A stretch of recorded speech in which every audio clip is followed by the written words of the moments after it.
PIA परवासों में flight safety कवानीन की खिलाफ वर्जियाँ जारी हैं। आलमी कवानीन के तहत दूसरी परवास से कबल पायलट का 12 घंटे आराम लाजमी है, लेकिन PIA की परवासों में आराम के उसूल पर अमल दरामद नहीं किया जा रहा है। मज़ीद तफसीलात हासिल करेंगे डॉन न्यूज़ के नुमाइंदे सैयद वसीम से। जी सैयद वसीम, बताएगा हुकाम की जानिब से इस हवाले से कोई रद्द-ए-अमल सामने आया है?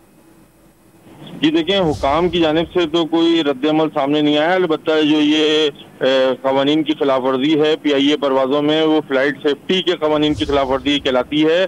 आलमी कवानीन के तहत दूसरी परवाज़ जो होती है उससे कबल पायलट का 12 घंटे आराम लाजमी है, जबकि PIA की परवाज़ों में आराम के उसूल पर अमल दरामद नहीं किया जा रहा है, जिसका अंदाज़ा सिर्फ 20 मार्च की परवाज़ों से लगाया जा सकता है। 20 मार्च को PK 203 सिर्फ 5 घंटे के नोटिस पर ऑपरेट हुई और PK 211 6 घंटे के नोटिस पर और PK 245 2 घंटे के नोटिस पर ऑपरेट हुई। इन परवाजों का कोई पायलट स्टैंड बाय ड्यूटी पर मौजूद नहीं था। 21 मार्च को कैप्टन शाह ने PK 284 ऑपरेट की, फिर बाय रोड दिन 12 बजे इस्लामाबाद पहुंचे वो, और कैप्टन शाह ने फिर उसके बाद 21 मार्च की रात ही को इस्लामाबाद से अल कसीम की परवाज PK 167 ऑपरेट की। एक ठहका हुआ पायलट तैयारे की तबाही और मुसाफिरों की हलाकत का सबब बन सकता है। जी ठीक है सैयद वसीम, आप अपडेट कर रहे थे इस हवाले से, शुक्रिया आपका।